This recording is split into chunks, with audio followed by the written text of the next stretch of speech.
Venga, pues vamos a ir empezando. Gracias por venir. Ahora ya el agradecimiento es mayor, ¿no?, que cuando empiezas una historia de estas, porque ahora ya hay que hacer un esfuerzo mayor en no dormirse. Así que el agradecimiento es mayor también a los ponentes, que dos de ellos han comido con nosotros, así que han vivido la experiencia también.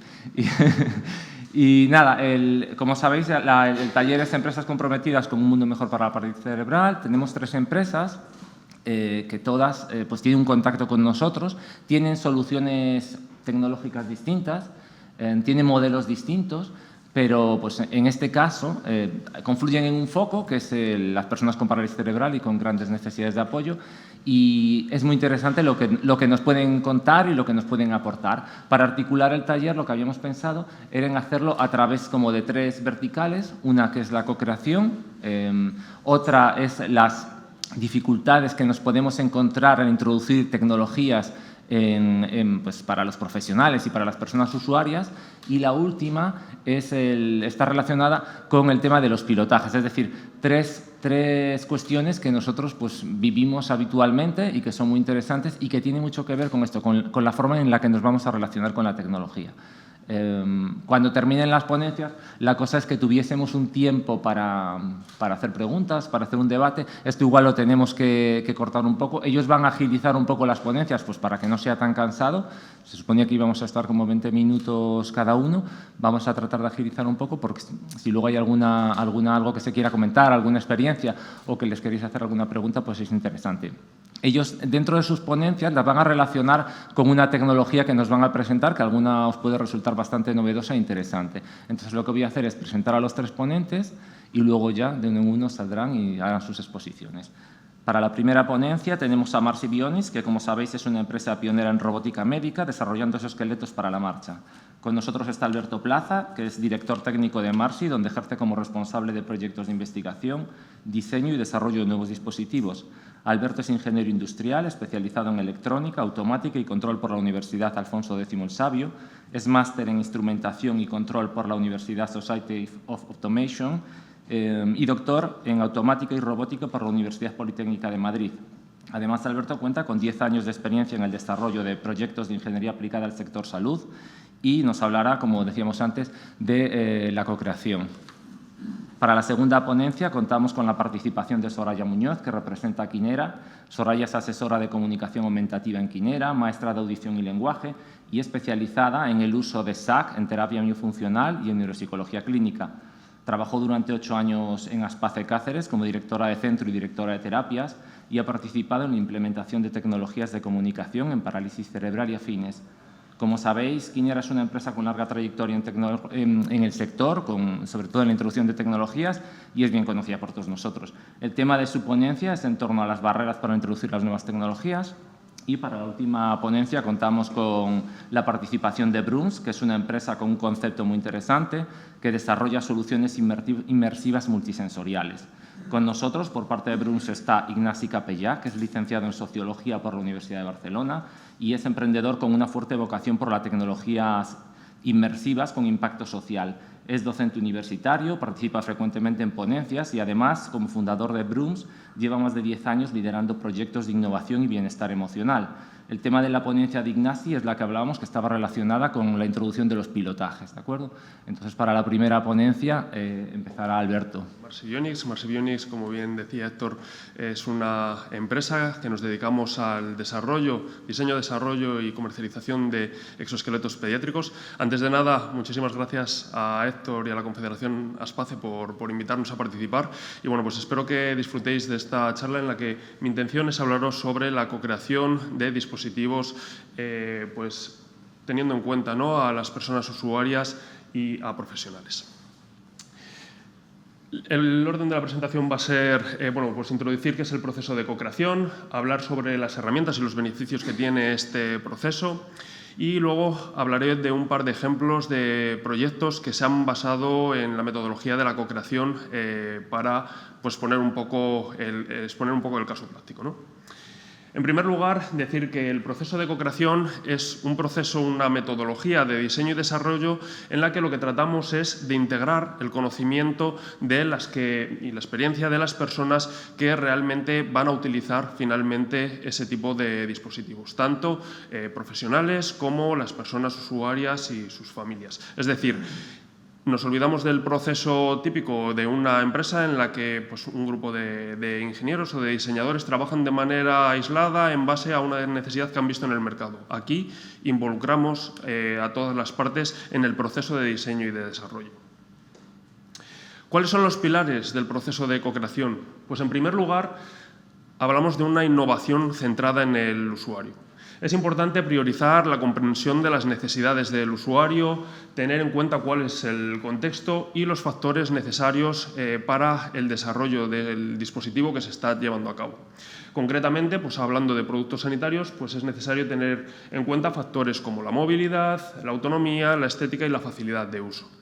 Por otro lado, hay que tener en cuenta de que este proceso debe de tener una colaboración interdisciplinar. Es importante contar con la colaboración de los propios usuarios, es importante tener en cuenta a las familias, es importante tener en cuenta a médicos y especialistas en función del tipo de dispositivo que se esté llevando a cabo, porque cada uno de ellos nos va a aportar una visión diferente en el uso del dispositivo.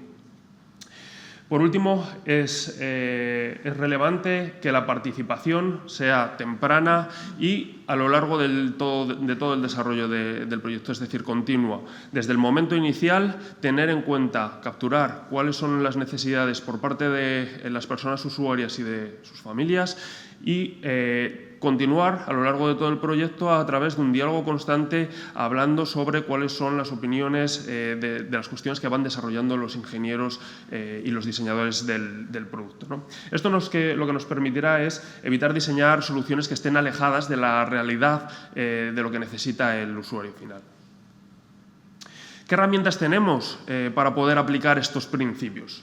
Pues en primer lugar podemos realizar entrevistas individualizadas a través de encuestas para poder recoger cuáles son las expectativas del producto que se está desarrollando, cuáles son las frustraciones que pueden tener en el uso de dispositivos similares que estén utilizando actualmente y bueno, pues experiencias sobre el uso de este tipo de dispositivos.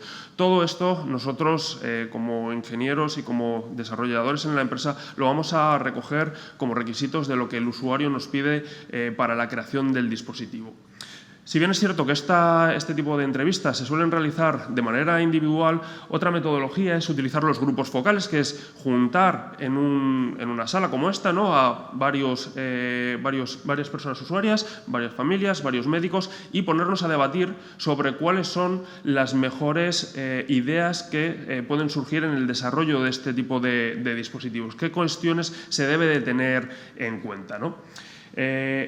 Avanzando, una vez que ya tenemos un poco claro cuáles son las necesidades y se ha definido cuáles son los requisitos de lo que debe de ser el dispositivo, se pueden realizar workshops de ecodiseño.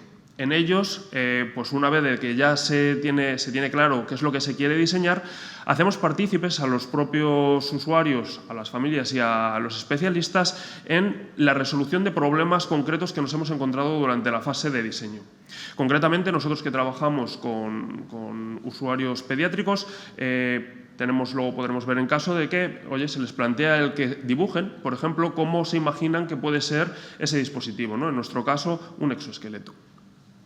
A continuación, podemos realizar pruebas de concepto, enseñando inicialmente cómo va a ser un prototipo inicial. Aunque no sea funcional, eso nos dará un primer feedback. Vamos a tener realimentación por parte de los usuarios, de sus familias y de los médicos sobre aquellas cuestiones que creen que debemos de mejorar de cara a pasar a la siguiente fase, que va a ser la de pruebas piloto. En la fase de pruebas piloto, el objetivo es integrar el prototipo en la rutina de uso final y registrar cualquier incidencia o cualquier mejora que deba de ser tenida en cuenta. Por último, y una vez que se ha finalizado la parte del estudio clínico asociado al prototipo, al estudio piloto, A través de cuestionarios recogeremos la satisfacción con los que podremos medir pues, la facilidad de uso del dispositivo, la carga cognitiva, es decir, si es necesario una formación específica en el uso del dispositivo o la satisfacción que tiene utilizándolo, ¿no? Para finalizar un poquito la parte de lo que es el concepto del proceso de co-creación, ¿qué beneficios, qué aporta esto a las empresas y qué aporta a los usuarios finales, ¿no? Pues en primer lugar nos permite disponer de una mejor aceptación y una mayor adherencia del dispositivo, ya que los usuarios han participado desde el inicio en la creación del mismo y pues se trata de que cumplan con las expectativas reales que estos usuarios tienen, ¿no? Por otra parte, vamos a ver reducidos los riesgos durante todo el proceso de desarrollo, ya que se han tenido en cuenta las necesidades y aquellas cuestiones que las propias familias o los profesionales nos puedan advertir que se deben de considerar a la hora de hacer uso del dispositivo. Por lo tanto, no se nos va a pasar nada a las empresas. Innovación práctica. Los ingenieros somos muy cuadriculados, a veces tenemos nuestra visión de cómo debe de ser el dispositivo. La participación de los usuarios finales y de sus familias y de los profesionales nos va a dar un aire fresco y nos va a aportar una visión diferente sobre posibles soluciones que a lo mejor podemos integrar en la creación de estos dispositivos. Por último, el cumplimiento normativo en el ámbito de los dispositivos médicos es imprescindible y el hecho de haber participado con las personas usuarias y con los médicos y los terapeutas, ¿no?, en la realización de los ensayos clínicos, pues nos va a permitir validar los requisitos de usabilidad y seguridad, que son cuestiones críticas desde la normativa, desde el punto de vista de la normativa que aplica a los productos sanitarios. Por tanto, el proceso de co-creación es un proceso colaborativo que asegura que la tecnología sea útil, segura y que permite que los usuarios no sean los meros destinatarios de estos dispositivos, sino que se involucren como codiseñadores en el proceso de creación. Y ahora voy a contar un par de ejemplos del proceso de co-creación de dispositivos, ¿no? Para empezar voy a hablar del dispositivo Atlas. El exoesqueleto Atlas se empezó a desarrollar en el año 2013 a partir de la necesidad que nos trasladaron cuando todavía no éramos empresa siquiera, estábamos integrados en el Centro de Automática y Robótica del CSIC. Nos solicitaron un dispositivo para la movilidad de las articulaciones de miembro inferior de Daniela, que era es una niña afectada de lesión medular. En este caso, nosotros consultamos con los médicos y nos dijeron las principales referencias que deberíamos de tener en el diseño del dispositivo. Y cuando tuvimos un prototipo funcional, lo testeamos con ella. Sin embargo, esto era un modelo muy incipiente y la intención de Marsi siempre ha sido alcanzar el mercado, ¿no?, y que esta tecnología pueda llegar a todas aquellas personas que lo necesitan. Y por ello nos metimos en la fase de industrialización y continuación del desarrollo del dispositivo. Y para ello realizamos un coworking, ¿no?, un workshop con los niños y con diferentes hospitales que nos pudieron aportar ideas sobre cómo debería de ser el dispositivo. Concretamente, como os comentaba antes, los niños dibujaron cómo se esperaban ellos que fuese el dispositivo. Evidentemente de ahí salieron ideas súper ocurrentes y súper imaginativas, muy divertidas, pero algunas cuestiones que sí que nos resultaron muy interesantes y muy útiles, como el hecho de que la mayoría utilizaron, por ejemplo, para representar el exoesqueleto que a ellos les gustaría tener, en color rojo. Y eso es una idea que a nosotros fácilmente la pudimos implementar y fue base como parte de este trabajo, de este workshop que hicimos, ¿no?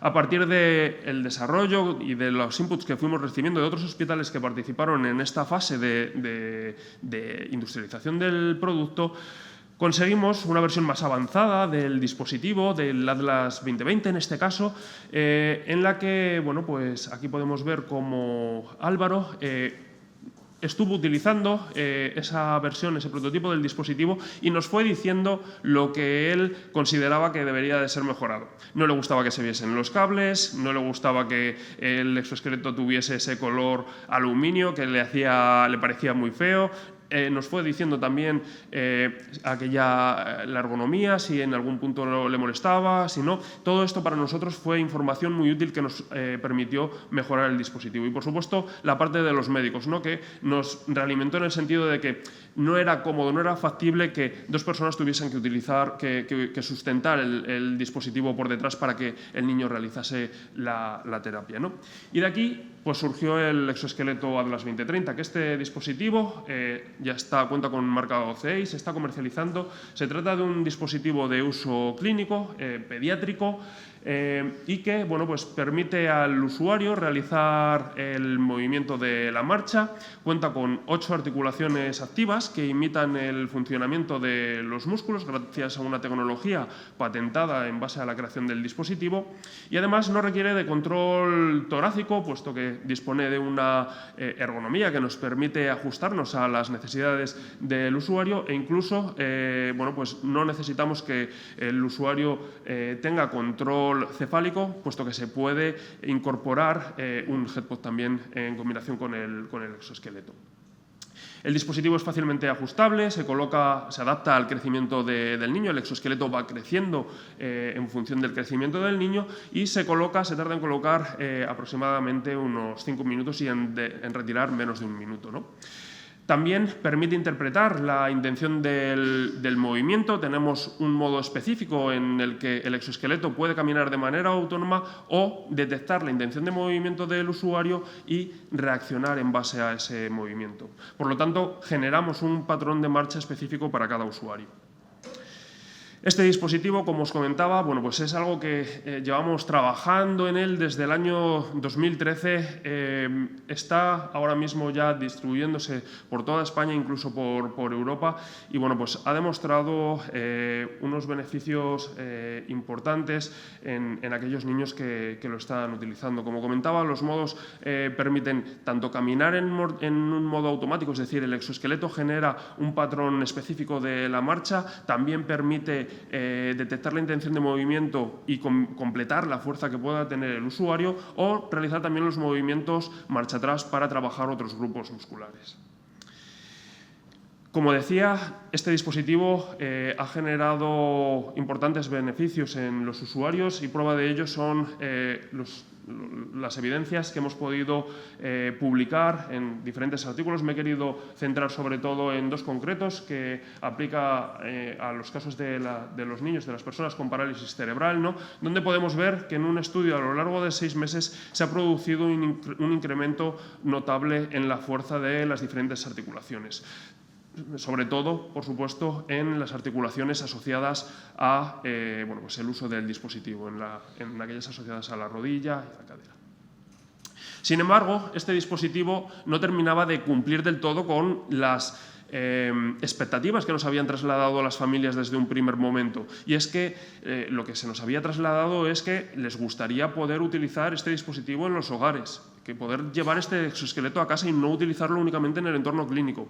Y recientemente, desde hace un par de años, 2 o 3 años, solicitamos un proyecto en combinación con algunos de los principales hospitales de la Comunidad de Madrid, como son el caso de La Paz, el Gregorio Marañón, 12 de octubre o el Niño Jesús, y además en combinación con el Centro de Automática y Robótica del CSIC, y solicitamos un proyecto para la generación de la tecnología que nos permitiese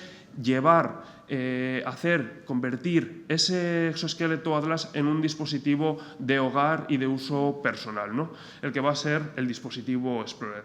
Además, he incluido ahí a la Confederación Aspace porque, gracias a la Delegación de Madrid, pudimos realizar una serie de reuniones en las que varias familias nos aportaron información sobre cuestiones específicas que ellos consideraban que se deberían de tener en cuenta en este dispositivo, así como, una vez que finalizamos la fase de diseño y desarrollo, les presentamos el dispositivo y recibimos potenciales mejoras que se podrán tener en cuenta también de cara a futuro, ¿no? Podemos ver que el desarrollo del dispositivo fue avanzando, ¿no?, de prototipos muy iniciales, con algo muy vasto, ¿no?, pero que ya se acercaba un poco a los objetivos de poder caminar por el entorno abierto y domiciliario, a lo que es actualmente el exoesqueleto Explorer, ¿no? El dispositivo Explorer es un dispositivo de uso personal y doméstico que, pretende facilitar la movilidad a los usuarios afectados de parálisis cerebral o otro tipo de patologías, ¿no? Este dispositivo se está todavía certificando, estamos todavía en fase de obtención del marcado CE. Cuenta con 4 articulaciones activas, una autonomía de 6 horas de uso para permitir que se pueda desplazar fácilmente por exteriores sin necesidad de que se quede sin batería. En caso de que esto pase, de que por cualquier motivo pues el usuario se cansa y quiere sentarse o nos quedamos sin baterías, el dispositivo cuenta con un asiento integrado que se despliega de manera automática y si el niño está cansado y no puede volver utilizando el dispositivo caminando hasta el hogar, se puede utilizar como si fuese una especie de carrito, ¿no? Se le puede llevar como si de un carrito se tratase. El exoesqueleto además ha mejorado en la velocidad de la marcha respecto a Atlas. Atlas alcanza una velocidad máxima de 25 pasos por minuto. En el caso de Explorer llegamos a 60 pasos por minuto, que ya es una velocidad muy cercana a una velocidad natural, ¿no? Una velocidad de la marcha natural. Además, cuenta de nuevo con modos de marcha automático y de asistencia según necesidad, que es incluso una mejora respecto a la intención de movimiento que teníamos en Atlas. Y cuenta con un motor de elevación que va a permitir asistir el movimiento de sentarse y levantarse. El objetivo final de Marsi es poder integrar esta tecnología en el día a día de los usuarios, que puedan ir al colegio con ellos, que puedan ir al supermercado a hacer la compra con sus padres o que puedan disfrutar en el parque con los amigos y con las amigas, ¿no? Y bueno, pues esperamos que una vez que obtengamos el marcado CE, que ojalá sea en poquitos meses, tenemos la expectativa de que sea antes de final de año y si no, principios del año que viene, podamos hacerlo realidad. Muchas gracias por su atención y quedo a su disposición luego si tienen alguna pregunta.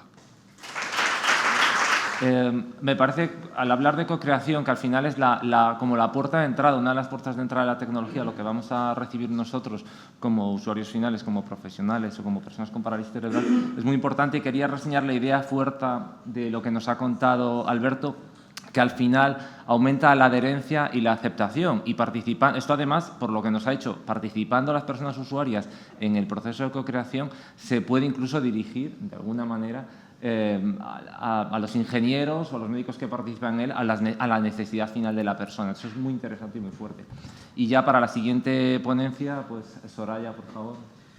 Buenas tardes. ¿Qué tal? Sois unos campeones, ¿eh? Estar aquí a estas horas aguantando 3 ponencias de empresas nada menos, así que voy a intentar ser breve para que luego también disfrutemos de la tarde todos. Me toca hablar de las dificultades, lo cual, bueno, pues para mí es una ventaja porque en otras ocasiones he estado sentada ahí a ese lado. Algunos incluso, bueno, veo caras conocidas, algunos me conocéis, así que sé de primera mano también cuando llega una tecnología a un centro, pues las dificultades que suele presentar. Y vamos a hablar un poquito de esto. Esta parte me la salto porque ya me ha presentado Héctor y voy a hablar de esta parte, de dónde venimos. Estando en una mesa de empresas comprometidas creo que es interesante, creo que casi todos lo sabéis, pero entender desde dónde viene Kinera o todavía mucha gente nos conoce por BJ Adaptaciones. Vamos a hablar de qué barreras hay en los centros para implementar, que sabemos que son muchas y poderosas. Vamos a ver qué cosas funcionan y, pues como todos los años y siempre nos pedís algo de innovación, pues os he traído una cosa para enseñaros que probablemente muchos de ellos no sabéis que ya está en España y que yo creo que puede ser interesante también. Entonces, ¿de dónde venimos? Pues en realidad tenemos un recorrido relativamente parecido desde BJ y Confederación Aspace, porque salen las entidades Aspace de una necesidad que está socialmente, que no está respondida, ¿no? A través de la sociedad. Pues en realidad también BJ Adaptaciones sale de ahí, es una empresa creada por un usuario. Que esta parte ya os digo, yo creo que muchos lo conocéis, pero hay gente que todavía no. BJ Adaptaciones nace de la B y la J, que son las siglas de Borja y Joaquín. Joaquín era afectado de esclerosis múltiple y lo que ocurre es que no tiene productos de apoyo que le puedan servir para seguir manteniendo pues, lo que hacía en su día a día, ¿no? Entonces se sientan Borja y Joaquín y decimos cómo respondemos a estas necesidades. Y de ahí, de una casa pequeñita en Barcelona, surge BJ Adaptaciones. Entonces BJ Adaptaciones nace como una empresa. Evidentemente las asociaciones de Confederación Aspace son asociaciones, pero sí que es verdad que también naciendo con este germen de empresa social. Y precisamente por este compromiso social, desde que fallece Joaquín, nosotros tenemos también un cambio intenso y profundo y nos convertimos en cooperativa. Y es tal el compromiso que tenemos con las personas con discapacidad que, de hecho, lo tenemos en los estatutos de nuestra cooperativa. Como objetivo es ofrecer productos para mejorar la calidad y la inclusión y autonomía de las personas, especialmente con las personas con discapacidad. Esto como nota a pie de página, por si alguna persona no lo sabía todavía, que yo creo que es interesante pues, saber que hay empresas que estamos específicamente dedicados a esto y lo tenemos como brújula, como norte en nuestra brújula, ¿no? Y precisamente porque estamos buscando una respuesta integral y es posible que conozcáis casi todos los productos que tenemos en lo que es ahora Quinera. En realidad, Quinera ya también forma parte de un grupo que lo conforman Quinera, Adom y Carima. Quinera Group somos estas tres empresas.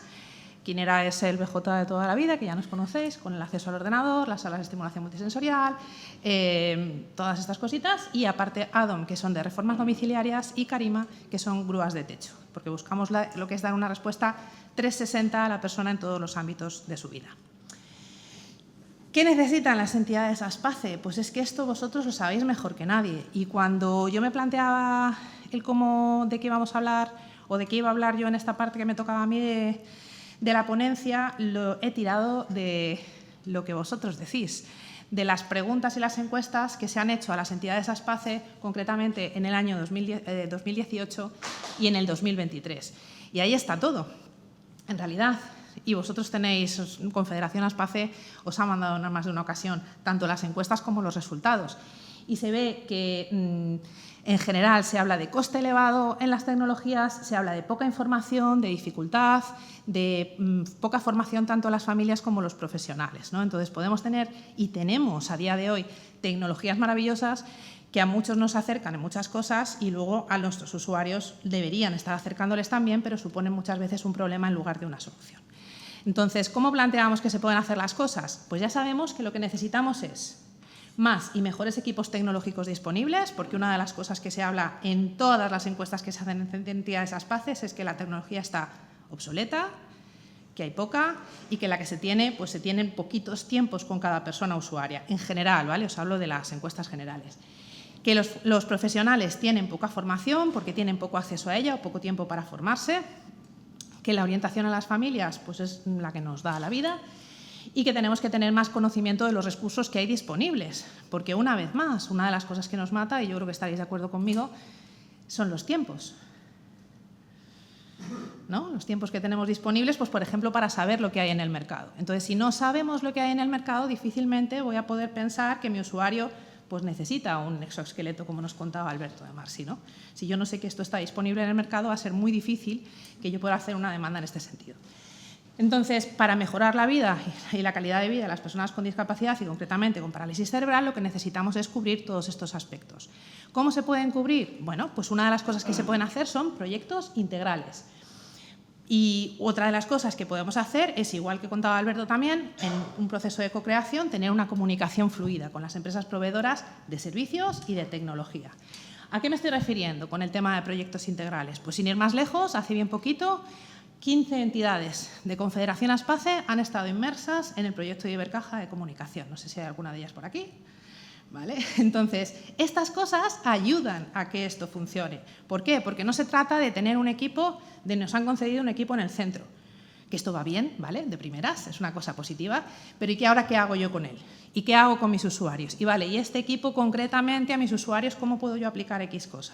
Entonces, hay que unirlo a más cosas. Pues, por ejemplo, a 50 horas de acompañamiento, a más de 150 horas de esto en el global del proyecto. De formación, a que sea, como os decía antes, la respuesta a la formación a los profesionales, a poder ver con profesionales como los de, en este caso de Quinera, hacer valoraciones presenciales a los usuarios y ver qué cosas se pueden implementar.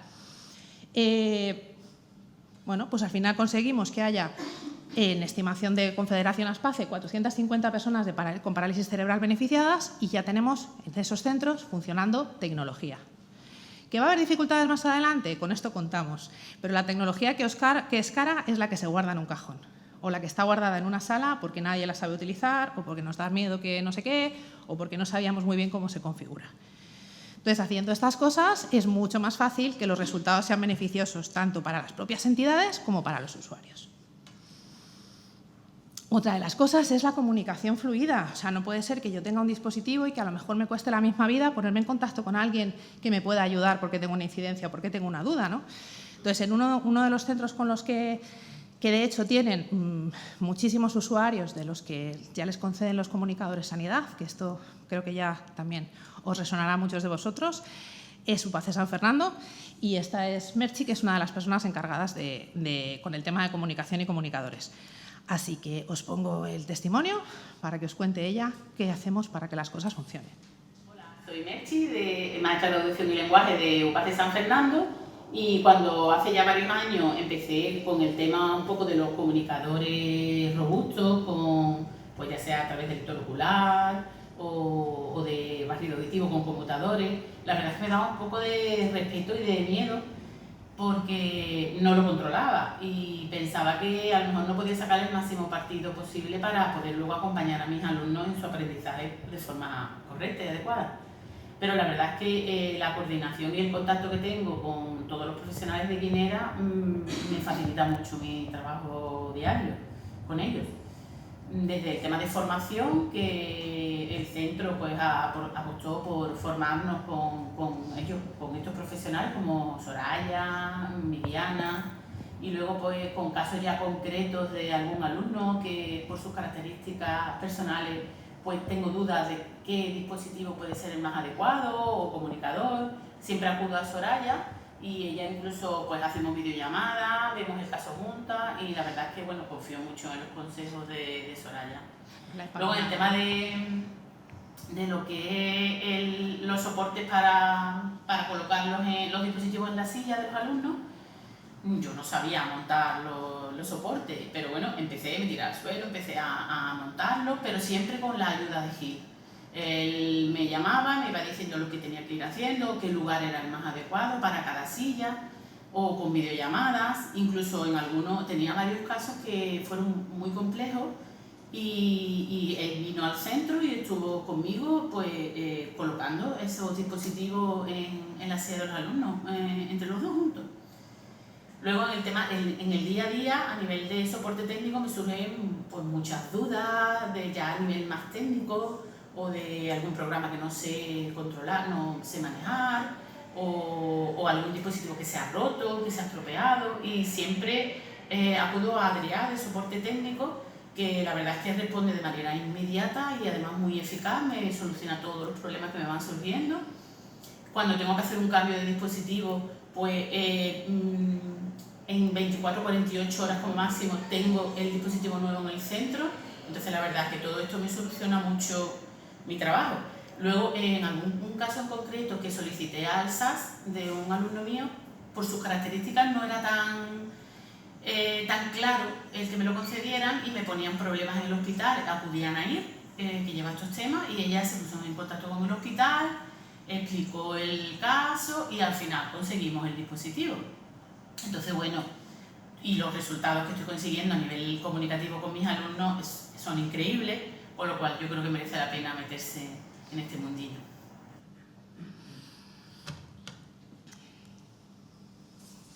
Pues eso es, que hablemos entre todos, que creemos las cosas entre todos y que yo creo que al final con un diálogo más fluido y ver realmente las necesidades, porque al final cada centro es un mundo, cada usuario es diferente y hay que mirar las necesidades de cada uno. En cuanto a la parte de innovación, una de las cosas que os quería comentar es que, no sé si sabéis, que una de las cosas que nos llevan pidiendo los usuarios desde hace un montón de tiempo es el conducir las sillas de ruedas con la mirada. ¿Sí? Vale.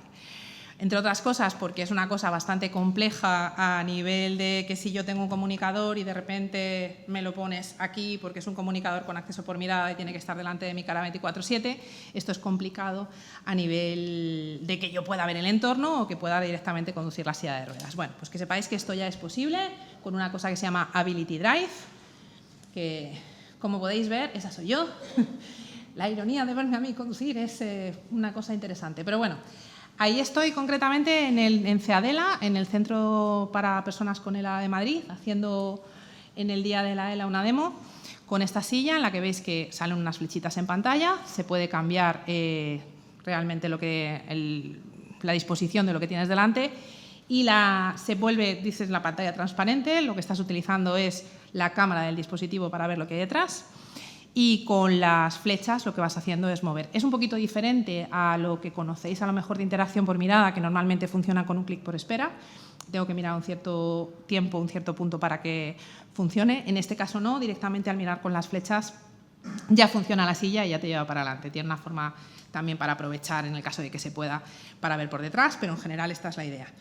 Esto es una cosa a nivel técnica compleja. Quiero decir, no quiero dar a nadie la idea de que esto directamente mañana en todas las sillas de ruedas se puede poner. O sea que esto necesita una serie de cosas. Un Ability Drive es un dispositivo que se conecta a algunas sillas de ruedas en concreto, concretamente a las que tienen mandos especiales, ¿vale? Las que sabéis que se pueden conducir con mandos especiales, que tienen una electrónica especial y necesitan un comunicador con acceso por mirada. Nosotros somos los primeros que lo hemos traído a España y ya realmente se puede comercializar, pero hay que tener una serie de dispositivos, ¿vale? Aparte de unas sillas en concreto, que no se puede poner en cualquier silla de ruedas y directamente conducir la silla de ruedas con la mirada. Pero sí que quería que lo conocierais porque es algo que ya se puede hacer. Y aquí hay un vídeo de una usuaria del propio Ability Drive, que, bueno, pues si queréis lo pongo un cachito para que veáis cómo ella lo mueve y ya está, y así por lo menos veis un poquito de cómo funciona. Está en inglés, pensaba que estaba con los subtítulos en español, pero no pasa nada, porque lo que queremos es verla conducir. Como veis, tiene el comunicador, tiene un comunicador con un PCI 5, que es el de Tobii, y lo que está haciendo es, pues como os decía yo, tiene varios dispositivos de seguridad. Puedes ponerle un conmutador externo para que el acompañante en un momento dado pueda darle al botón y parar la conducción, o en el momento que tú dejas de mirar a la pantalla se para también. Tiene varias formas de seguridad. Y de momento, sobre todo, está recomendado para utilizarlo en espacios cerrados, aunque vais a ver muchos vídeos por ahí en los que se utiliza ya en la calle y ya sabéis que los dispositivos de acceso por mirada se pueden utilizar ya en exteriores. Sí que es verdad que todavía con una serie de recomendaciones, ¿no?, para evitar todo el tema de reflejos y demás, porque ya estamos hablando de una conducción de una silla. Y esto es lo que podemos hacer ya. Así que muchas gracias. Cuando yo me incorporo a Space, a la Confederación hace algunos meses, yo entro al proyecto de Ibercaja, ya yo creo que estaba como al 70% o así, y por eso me parecía interesante comentarlo ahora, como para reforzarlo, porque sí se nota la diferencia. Claro, eso es un escenario ideal. Un proyecto, como decías ahora, ya tiene dotación, formación y acompañamiento. Claro, ¿qué ocurre con todo esto?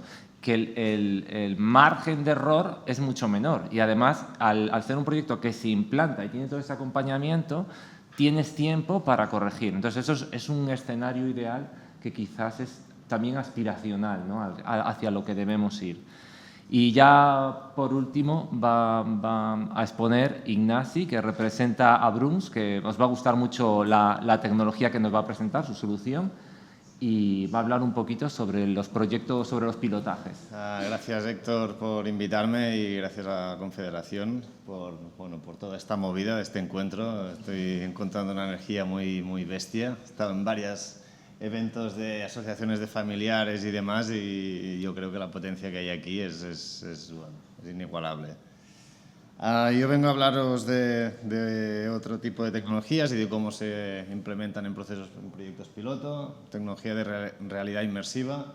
Seguramente la conocéis, ¿no?, muy asociada a las gafas de realidad virtual, ¿no? Todo el mundo, más o menos, si no habéis tenido contacto, habéis visto y sabéis qué son. Hay otros tipos de realidades inmersivas, no todos son las gafas de realidad de uso individual, también hay tecnologías inmersivas compartidas. Nosotros, Broomix, nos dedicamos a eso. Estas experiencias que quizás podéis asociar más a museos, a galerías de arte, ¿no?, estos espacios inmersivos que se están poniendo de moda, que entras en los cuadros de Van Gogh o de Klimt o de cualquier otro tipo de experiencias. Desde Broomix lo que hemos hecho es, por un lado, simplificar el equipamiento tecnológico y, por otro, darle un uso terapéutico. ¿Y cómo lo hemos hecho? Pues a través de muchísimos proyectos piloto. ¿Qué es un piloto? Pues básicamente es un proceso de validación de una tecnología, ¿vale? La gracia es poder utilizarlo, poder validarlo en un contexto real. muchas veces, como decía Alberto, ¿no? A los ingenieros, bueno, yo en mi caso soy sociólogo, pero trabajo con ingenieros, ¿no? Pues todo el mundo tiene sus ideas bastante cerradas y bastante rígidas, pero cuando vas a la realidad, cuando sales ¿no? del laboratorio o del garaje de Steve Jobs y te topas con la realidad, pues muchas de las cosas que habías pensado o no funcionan o no suceden como te imaginabas.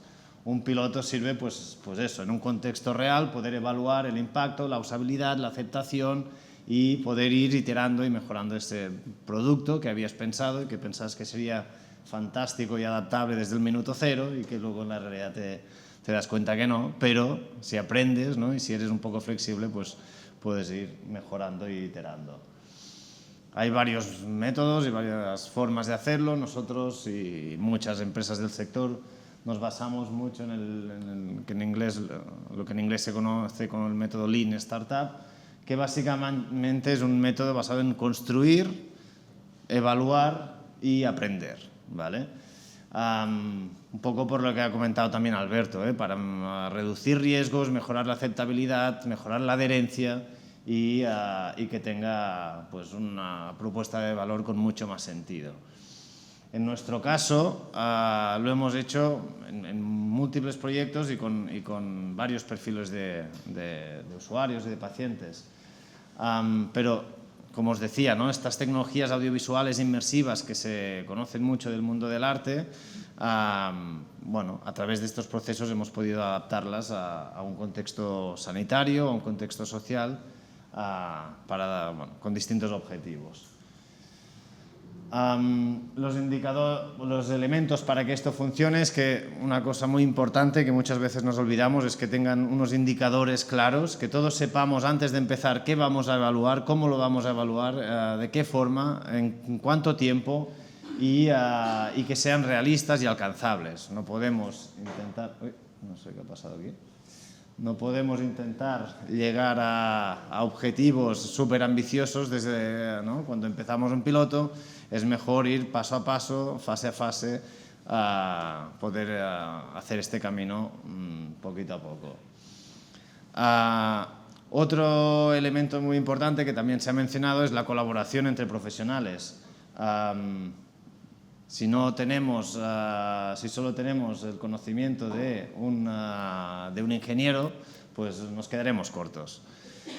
En nuestro caso, en Brumix, somos una empresa muy pequeñita, pero en la empresa hay ingenieros de software, hay un sociólogo, hay diseñadores y no tenemos integrado en el equipo parece que hay problemas aquí técnicos, la tecnología no siempre responde, por eso hay que hacer pilotos. Un pilotaje de PowerPoint, pero seguro que lo podremos arreglar en algún momento. Y bueno, en todo caso, os explico un caso práctico. Nosotros lo hemos podido utilizar en varios, como os decía, tanto en hospitales, tenemos proyectos donde lo que se busca con estas tecnologías es mejorar el bienestar emocional, reducir la ansiedad y crear mejores ¿no? entornos más agradables. Pudimos empezar a hacer estos proyectos en plena pandemia de COVID, no con pacientes, sino con los profesionales sanitarios, creando unas salas tipo salas multisensorial, pero muy de relajación, basándonos en prácticas de mindfulness, basándonos en técnicas de regulación emocional y pilotando con varios proyectos en hospitales, como el Hospital Vall d'Hebron, donde los profesionales sanitarios, sobre todo enfermería, en estos momentos de súper estrés de la COVID, podían hacer mini sesiones de relajación durante su turno. Bueno, estamos aquí. Vale, muchas gracias. ¿Qué vimos? Pues que ofrecer estos recursos, estas salas de relajación, estas prácticas de mindfulness encapsuladas en 5 minutos durante los turnos reducían enormemente la ansiedad de los profesionales. Muchas veces la ansiedad es un problema muy común en profesionales y en el mundo real y las formas de atenderla es a base de medicación, ya lo sabemos, ¿no? Somos una sociedad hipermedicalizada, pero hay muchas otras formas de tratar y muchas alternativas a simplemente ofrecer productos farmacéuticos que lo que hacen es de parche. Si ayudamos a entender y a autorregular, a entender cómo funciona nuestro cerebro y a practicar técnicas de regulación emocional como el mindfulness, que eso está súper estudiado, seremos capaces de llevar pues mejor toda esta presión y de detectar estos momentos de desconexión. Otro proyecto, bueno, a partir de hacer este piloto, de que funcionara, de que se evaluaran con una serie de indicadores, esto lo hemos podido aplicar no solo en profesionales sanitarios, también en pacientes y en pacientes de unidades distintas, desde salud mental, ingresos de psiquiatría, sobre todo con adolescentes. Lo hemos podido aplicar en curas paliativas, en fin de vida y en neurorehabilitación. Otro proyecto bastante interesante es un proyecto que hemos hecho con la Asociación de Familias de Personas Sordas de Cataluña, ACAPS. Ellos, es una asociación pequeñita, tienen algunos centros de terapia, sobre todo logopedia, y bueno, hay muchos otros servicios de acompañamiento familiar y demás. Cuando descubrieron pues, bueno, que existíamos y que había este tipo de tecnologías que permitían convertir una habitación en un paisaje del fondo del mar, de la luna, de un acuario o una ciudad, se acercaron a nosotros y nos dijeron: ostras, esta tecnología que permite recrear una realidad sería muy útil para entrenar a personas que les acaban de poner un implante coclear. Los implantes cocleares, y sobre todo en personas adultas, son una tecnología muy efectiva, pero que requiere de un aprendizaje. Si, ¿no? Cuando has tenido una audición perfecta toda la vida, no hace falta ningún entrenamiento, pero si de repente empiezas a oír, ¿no? Tu cerebro tiene que aprender a escuchar y tiene que identificar sonidos y tiene que hacer todo un proceso de adaptación. ¿Qué hicimos con ellos? Pues un poco basado en este método Lean Startup del principio, ¿no? Con su idea y con nuestra tecnología creamos un primer producto. Cogimos uno de estos proyectores inmersivos, vinieron a nuestra sede, seleccionamos conjuntamente algunos escenarios, algunos vídeos para trabajar primero la relajación. Estas personas que acaban de ser operadas, ¿no? Es un cambio muy brusco en su vida, hay mucho nerviosismo, mucho estrés. Empezamos pues siempre las sesiones con unas pequeñas sesiones de 5 o 10 minutos de relajación. También con el objetivo no solo de relajar, sino de focalizar. Y ahora, ¿no? La terapia consistía en un entrenamiento, por tanto, cuanto más focalizados mejor. Y seleccionaron 3 o 4 escenarios reales que habíamos grabado con cámaras T60, que esto también la tecnología hoy en día permite grabar cualquier escena de la vida real y en una hora tenerlo proyectado en una sala y tener esta sensación inmersiva. Grabamos varios escenarios, un mercado, el mercado de la Boquería de Barcelona, que si habéis estado por allí seguro que lo conocéis, un sitio con mucho ruido, muchos inputs, luces, sonidos por todos lados, etc. Grabamos Plaza de España, que es una intersección gigante donde también hay muchísimo ruido y donde nos decían, ¿no? Que las personas que acaban de ser implantadas cruzar un espacio como Plaza de España con todo el ruido que hay es como un reto muy, muy mayúsculo, pero poder hacerlo mejora su autonomía de vida. Y hicimos pues, unas sesiones de co-creación con varias personas usuarias de ACAPS. Que medimos varias cosas: relajación, confianza. También había indicadores más vinculados al aprendizaje, a la logopedia. Y con estos resultados nos sentamos y vimos, bueno, que había funcionado bastante bien, pero que había espacio de mejora. ¿Cómo podíamos mejorar eso? Pues pudiendo no solo exponer visualmente y con los ruidos que ya estaban grabados del entorno real, sino que además podíamos aumentarlo con nuevos sonidos, nuevas conversaciones que podíamos añadir en ese entorno inmersivo. Para eso tuvimos un poco de trabajo, creamos una aplicación nueva donde los logopedas podían añadir estos elementos sonoros en las escenas que ya teníamos grabadas. Grabamos un montón de ruidos, buscamos también en librerías de sonidos, grabamos conversaciones y, por ejemplo, y creamos esa sala no con un altavoz mono desde detrás como teníamos, sino con un sistema estéreo y los terapeutas, cuando hacían estas intervenciones, ya no era el sonido que había, sino que sobre ese paseo por el mercado de la Boquería, con los ruidos que había, podían ir añadiendo otras conversaciones, otros ruidos, pues alguien cortando, ¿no?, el carnicero cortando pum, pum, pum, pum, una persona que pide 1 kilo de tomates, otro que no sé qué, y con eso no solo ponerlo, sino que seleccionar por dónde venía. Con eso creamos un entrenamiento muy rico para estas personas que estaban en ese proceso de entrenamiento auditivo y vimos que los resultados, ¿no?, a nivel de aprendizaje mejoraban muchísimo más si añadíamos este tipo de elementos. Esto lo hicimos con el mercado de la Boquería, añadiendo muchas conversaciones y muchos sonidos distintos. Luego lo hicimos con el entorno de Plaza España y una cosa que se midió fue pues, la confianza de ir a la Plaza España, no la inmersiva, sino la real, y cruzar la calle y moverse de forma autónoma, y vimos que la confianza en pocas sesiones, después de hacer un par de sesiones en esa sala inmersiva, prácticamente la totalidad de usuarios iban y lo hacían y no tenían ningún problema. Y luego nos lanzaron el reto de, vale, esto está muy bien, pero también tenemos muchos niños y muchas niñas. ¿Qué tenemos que hacer? Pues vamos a grabar algo que les sea mucho más familiar, un parque infantil. Fuimos a un parque infantil, pedimos todos los consentimientos que hay que pedir para grabar a niños y a niñas, y lo mismo, grabamos escenas del parque, grabamos toboganes, grabamos también pistas de básquet y de fútbol, y allí también añadimos nuevos sonidos y lo ofrecimos no a los adultos, sino a los niños que acaban de recibir estos implantes cocleares. Con esto vimos también un poco los mismos resultados, ¿no?, que si añadíamos y posicionábamos el sonido, ¿no?, eso era mucho más rico, porque recrea mucho la realidad. Nosotros vemos, ¿no?, tenemos un ángulo de visión de unos 90 grados, pero detectamos a 360, ¿no? Lo que pasa por detrás también lo escucho y yo instintivamente lo sé identificar. Si podemos hacer eso en una persona que no lo sabe hacer, pero le podemos ir lanzando sonidos y posicionarles y entrenarle y decir, a ver dónde viene esta conversación, este ruido o el otro, todo esto mejora muchísimo su aprendizaje, su autonomía y su calidad de vida. ¿Qué vamos a hacer? Mejorar aún más. ¿Nos quedamos aquí? No.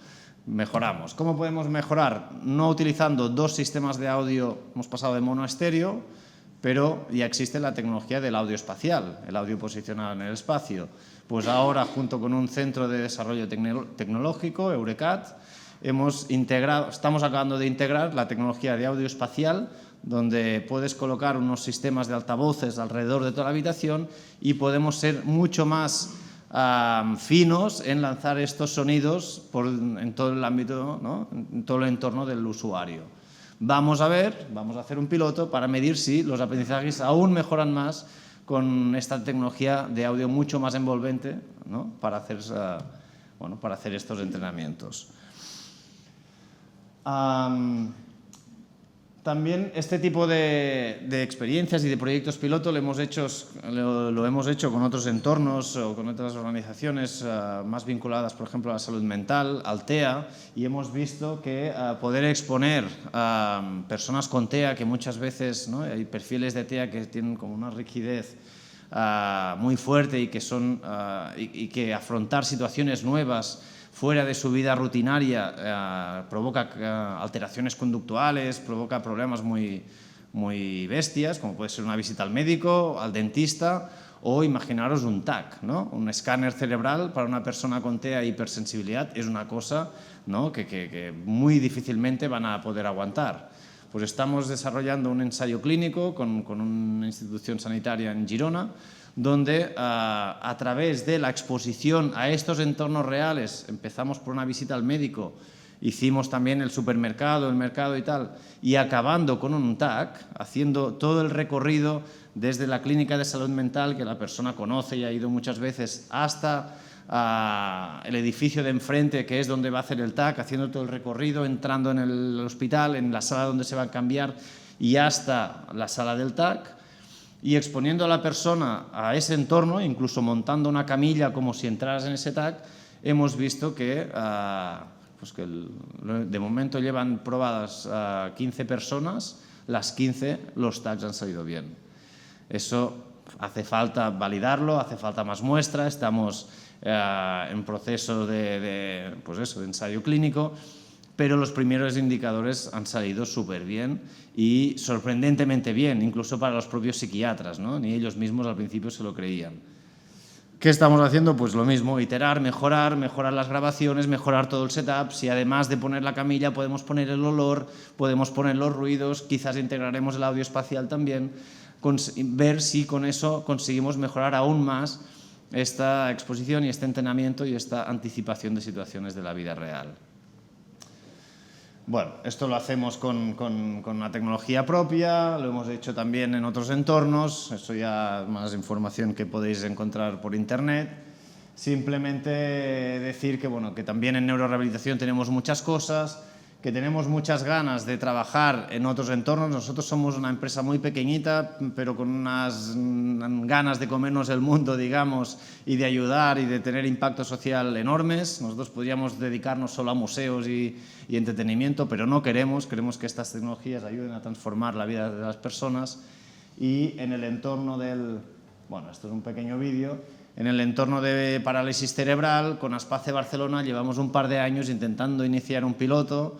Siempre los retos principales son más a nivel financieros y económicos que no de uso, pero tenemos muchas ganas de empezar un piloto con ellos o con otras entidades de Aspace, es decir, con entidades vinculadas a la parálisis cerebral, para ver si estas tecnologías pueden ayudar a mejorar la calidad de vida, reducir estrés, ansiedades, dolor, donde también tenemos algunos pilotos vinculados al dolor y el dolor está muy asociado a la ansiedad. Si tú eres capaz de reducir y de regular tu ansiedad, la percepción del dolor reduce, y también muy a nivel de estimulación cognitiva, psicomotricidad fina y demás, ¿no? Con eso acabo.